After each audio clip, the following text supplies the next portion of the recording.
Voilà, vous l'avez compris, donc un vote pour des sièges annulés. Ce scrutin ne concerne pas l'ensemble du pays, mais spécifiquement 30 circonscriptions réparties dans 10 gouvernorats où les résultats du premier tour ont été invalidés par la Cour administrative suprême pour cause d'irrégularité. Alors aujourd'hui, les électeurs à l'étranger sont à nouveau sollicités pour les seconds tours de ces mêmes circonscriptions invalidées. L'objectif final donc est de clôturer l'ensemble de la composition de la Chambre des représentants d'ici le 10 janvier 2026. Pour cela, 139 bureaux de vote sont ouverts dans 117 pays et je vous le rappelle, vous avez besoin soit d'une carte d'identité, soit d'un passeport pour pouvoir voter. Nous avons le plaisir d'avoir par téléphone Dr Ibrahim El-Bahiri, professeur de droit à l'université de Helwan. Bonjour. Bonjour. Ravi que vous soyez donc avec nous ce matin en ce dernier bon jour de l'année 2025. Bonne année à vous. Oui, dernier jour effectivement de l'année 2025 et le démarrage de la nouvelle année. Oui. Sera demain. Merci. Alors justement, docteur El-Bahiri, nous étions en train de dire que c'était des sièges donc qui avaient été annulés, invalidés par la Cour administrative suprême pour cause d'irrégularité. On parle de quoi lorsqu'on utilise ces termes?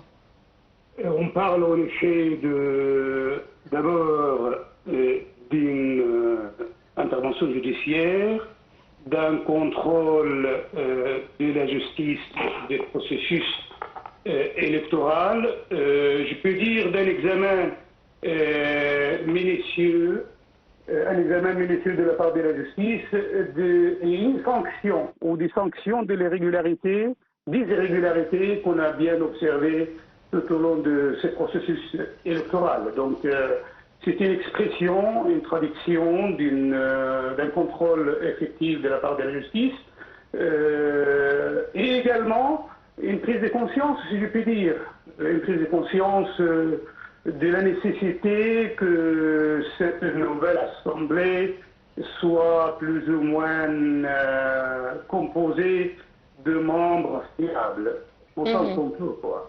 Alors, une telle décision de la part de la Cour, elle reflète quoi, justement? Aujourd'hui, la décision de la Cour qui intervient implique d'abord un retour aux urnes, c'est-à-dire que la haute autorité électorale doit, comme on le voit, réorganiser les élections pour ceux qui ont été appliqués par les décisions judiciaires. Et comme on l'a dit, ça reflète, de mon point de vue, une traduction une expression, c'est-à-dire une réponse positive à l'appel lancé par le chef de l'État que l'Assemblée du peuple, cette Assemblée, soit bien composée de membres bien fiables, de membres choisis par les citoyens. Donc on parle de transparence, une volonté de transparence. Exactement, exactement. Une volonté de transparence et également de fiabilité, parce que, vous savez, permettre aux corrompus d'avoir des sièges au sein de cette Assemblée des peuples, c'est permettre à cette Assemblée de mal fonctionner, de ne pas aboutir à l'accomplissement de ces missions destinées par la Constitution. Donc, aujourd'hui, on a bien constaté, ça peut être la première fois, des actes malmenés pendant ce processus électoral. On a bien également et parallèlement vu que ces actes, on n'a pas fermé les yeux par rapport à ces actes, bien au contraire, la justice est intervenue, la justice a rendu pas mal de décisions, on parle de 68% de ces constitutions pendant la première phase des élections législatives sanctionnées par les décisions judiciaires. Je pense aussi que cette fois, c'est-à-dire ces élections-là, n'ont pas été menées, accompagnées par du contrôle judiciaire plein. Le contrôle judiciaire, c'est-à-dire, on a eu l'habitude toujours que le magistrat assure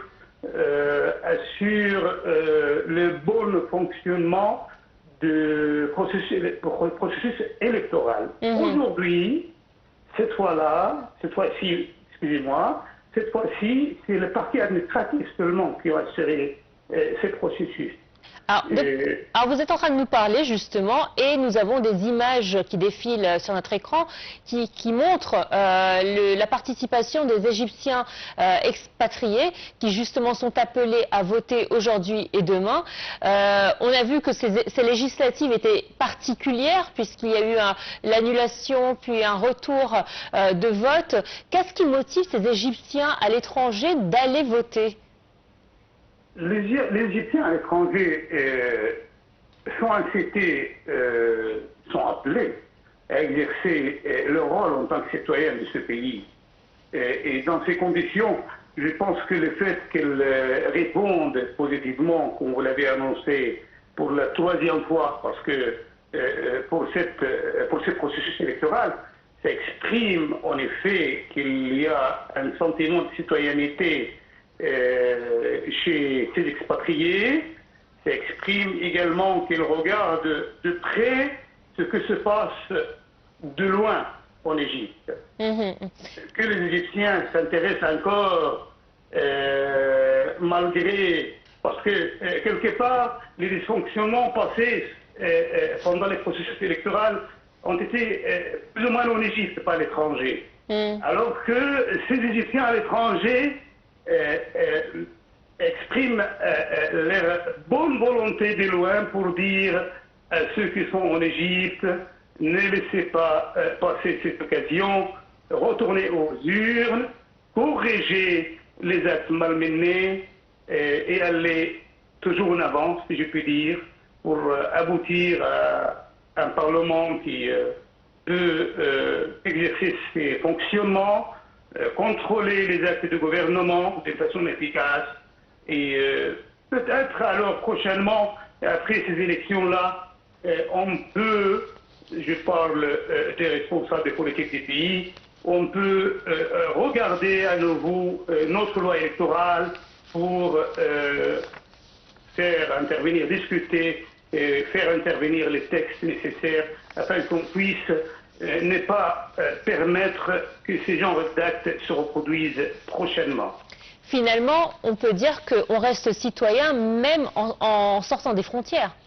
Bien sûr, comme on l'a dit, que les Égyptiens à l'étranger ne se désintéressent pas, alors que, comme on l'a dit, c'est la troisième fois pendant 2 mois, ils sont appelés à retourner. Et vous pouvez imaginer qu'un Égyptien à l'étranger, pour aller voter, il peut faire un long trajet, un long chemin, parce que elles sont dispersées un peu partout dans les pays où elles sont.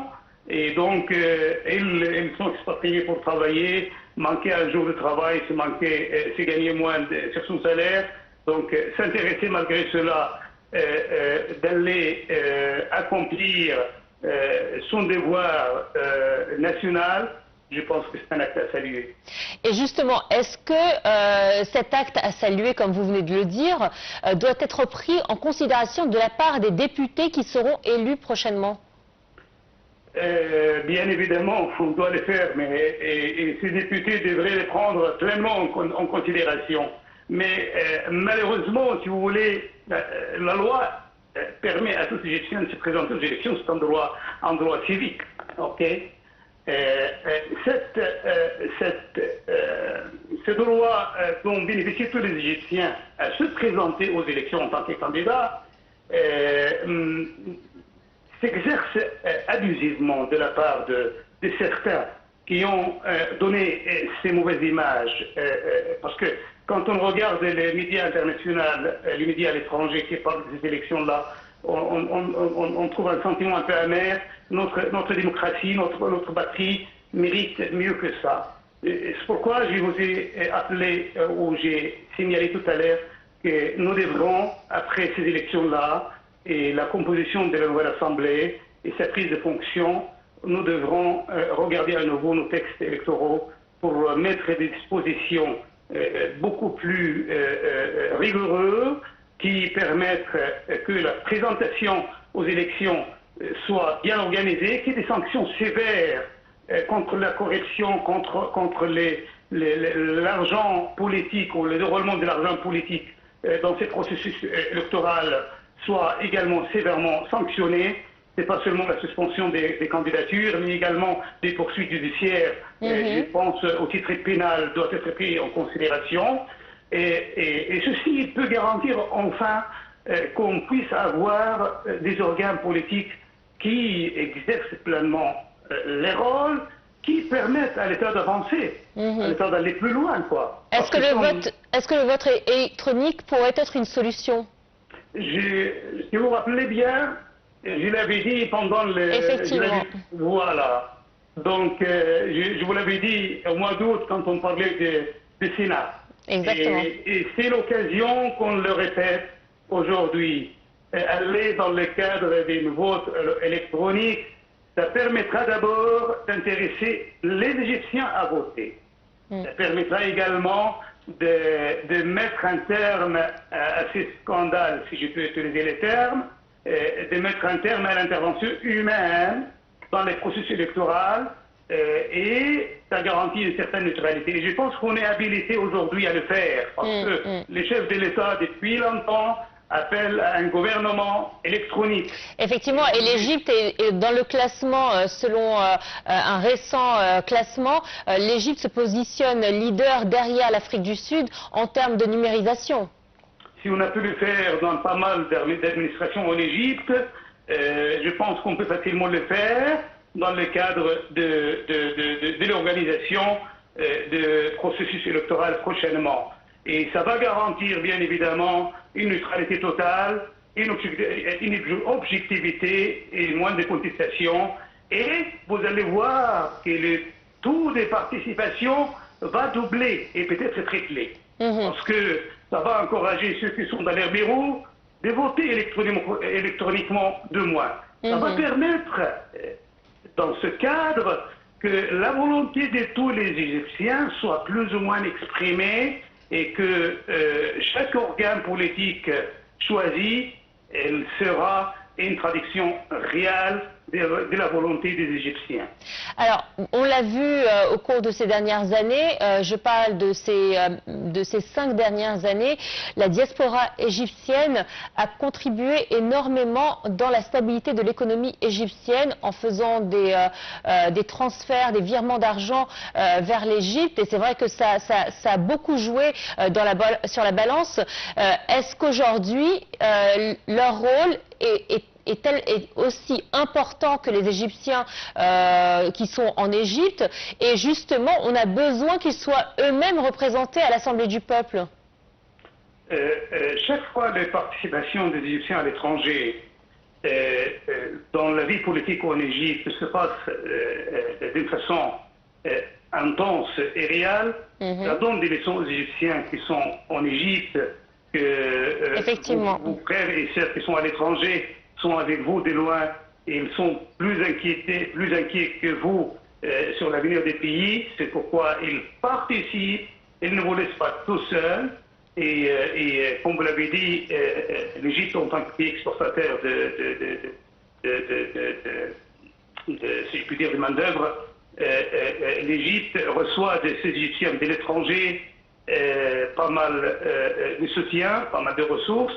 Ce sont vraiment, ça correspond à un bras et également à une image de l'Égypte à l'étranger.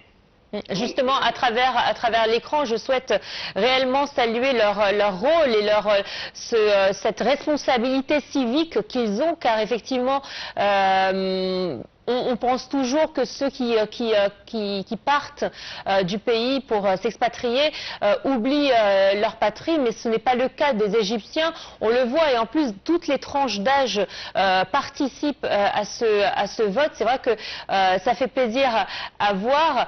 Vous justement, qu'est-ce que vous espérez pour les prochaines législatives? Alors vous l'avez dit, le vote électronique qui soit mis en place.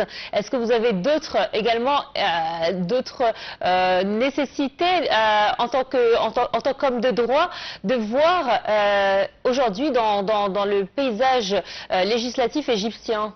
En toute transparence, et parce qu'on aime l'Égypte vraiment, quoi. Je pense que je souhaite que notre organisation, notre régime juridique électoral soit remis un peu en question, c'est-à-dire que les systèmes d'une liste fermée et de candidats individuels soient revus par les responsables politiques. Oui.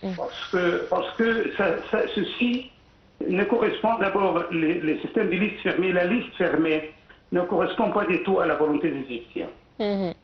Quand on impose aux Égyptiens de choisir une liste dont on ne connaît pas vraiment les candidats, on ne parle pas là des élections, on parle d'un choix imposé.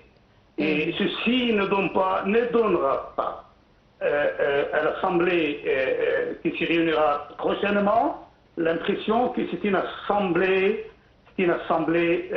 complètement démocratique. Je souhaite que le chef de l'État intervienne et où il dirige vers une révision des textes législatifs en vigueur actuellement afin qu'on puisse rétablir un système démocratique beaucoup plus fiable qui encouragera, parce que quand on parle des votes électroniques, des fois les Égyptiens se posent la question, on va choisir qui parmi la liste fermée, on ne le connaît pas. On le choisit sans le connaître, et oui. Comme je l'ai dit, enlève au processus électoral son prix. Donc, si on retourne un peu à nos anciennes assemblées, on n'avait pas ce système et les processus électoraux se passaient plus ou moins correctement, mais à l'époque aussi, il y avait des dysfonctionnements. Alors je pense que le sujet est beaucoup plus profond, c'est-à-dire que nous n'avons pas d'expérience réelle en campagne électorale et ça je pense que ça va être un sujet que j'aurai le plaisir de discuter avec vous dans une prochaine émission, car oui effectivement nous avons aujourd'hui un problème de partis, c'est-à-dire que les partis n'arrivent pas à communiquer avec leurs partisans ou avec les électeurs, et c'est vrai qu'on a besoin de plus de maturité et d'expérience à ce niveau-là. Docteur Ibrahim El-Baheri, merci à vous d'avoir été des nôtres ce matin. Je rappelle que vous êtes professeur de droit international à l'université de Helwan. Ce fut un plaisir de vous avoir et encore une fois, bonne année à vous. Allez, une courte pause, on se retrouve tout de suite après.